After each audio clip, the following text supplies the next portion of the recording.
Hello guys, this is continuations of a keyword driven framework, and if you try to remember the last class I was talking about how we communicate with two different Excel objects and we get the data for our test script, right? To continue with that, here if you remember I spoke till here like how method invocations happens, and we invoke a method and we get outcome either pass or failed, right? Now again I'll show you. If you look at here the keywords class where you have this failed string and pass string, so it's based on method outcome. What we do here is if it is failed, so when failure happens we need to capture the screenshot and we need to add in our report, right? So we create a file name. The file name, it's up to you how you want to create a file name. Here as of now I am doing that test case ID, which is nothing but the ID which we have, this ID, right, and which we get it from this particular TC. We get a corresponding test case ID. So once we have the test case ID plus, here we are doing that TD minus 1. So basically this TD is starting from 2, so I'm making sure that it should be minus 1, so it will be 1 for the first screenshot. It depends, if it is a 5 it will be a 4. Then TSID. So what is the TSID? The TSID is nothing but this TSID, right? This TSID, like what TSID? Just TSID I am appending it. So this will be TC 01, let's say, the test case ID. So look at here, if you go back, this is the test case ID. So if I have to go here in my first Excel sheet, and if I'll go here, it's a TC01, and then it will be after TC01 there will be something called, again there will be plus 1, okay, plus TSID. So it will be just a TSID plus test data. So this test data, if at all there is a test data. If there is no test data, this part will be blank, so that's fine. Now this file name, this is just for capturing the screenshot, so it's up to you. Few people they write here test case ID plus they will write the current timestamp. So with that timestamp they will capture the screenshot. So file name, it's up to you how you want to design.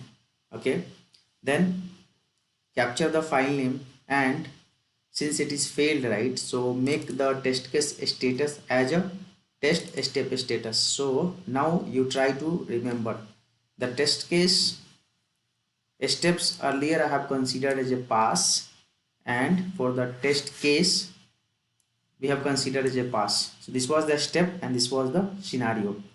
So when any steps fail, right, you can go here and you can make the test case as a fail. So update the test case status with test step status. So this is a test step 1 2 3 4, and this is a test case. So make the test case fail, and then in the report util you now try to recollect my example which I have told you when I was talking about the reporting part. So report util, go to report test case.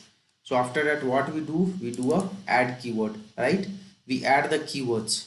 So similarly we do here, we add the keywords here also. This is the if you look at the report test, this is the, see, the first is a start test, a start suite, add the keyword, right? So you are adding the keyword for that particular test scenario.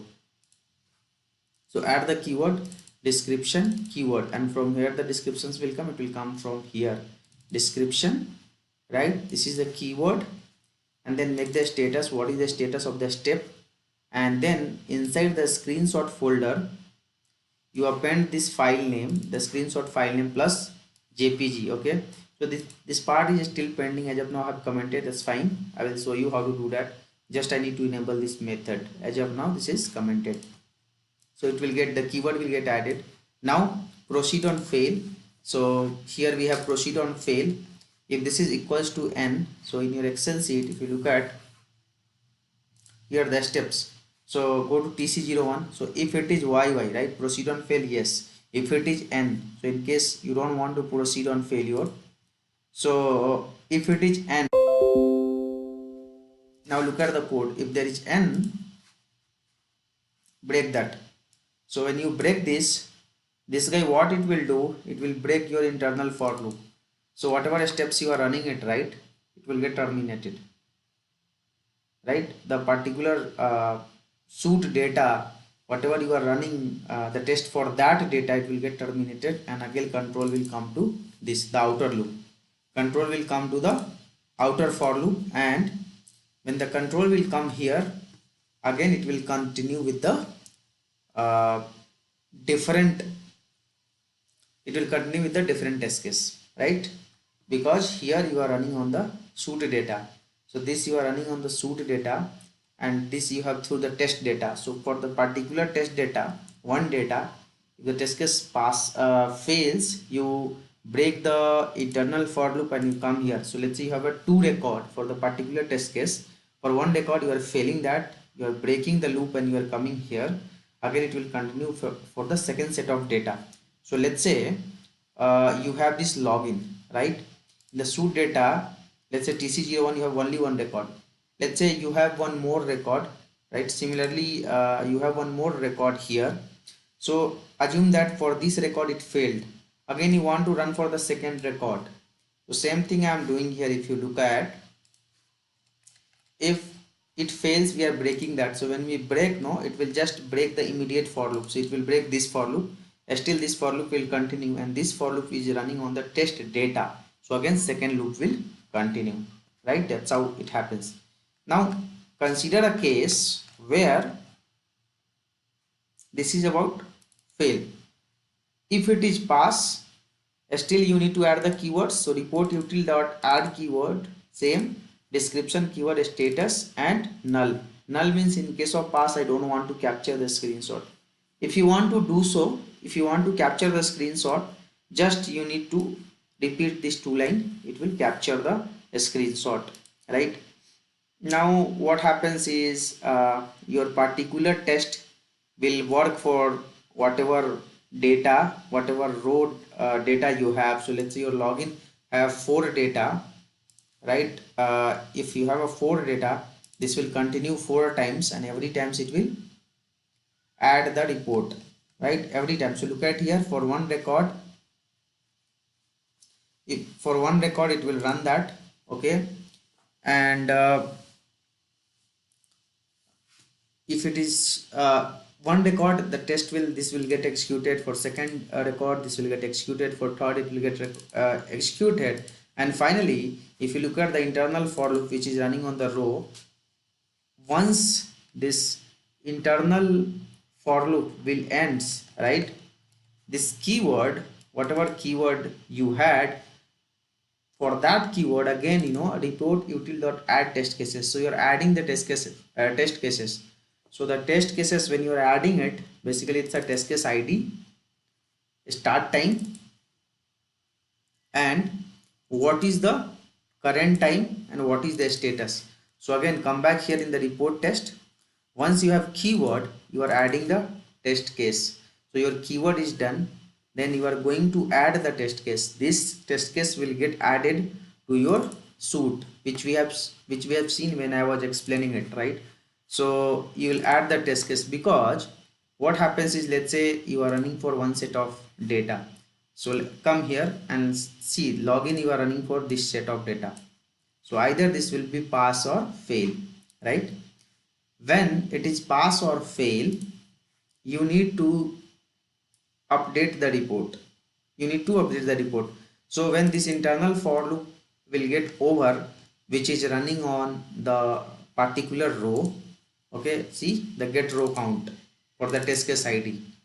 So how many row you have, it is running for that particular row. So once this gets over, we will come back and we'll add the test case. So your test case is getting added. 1 second.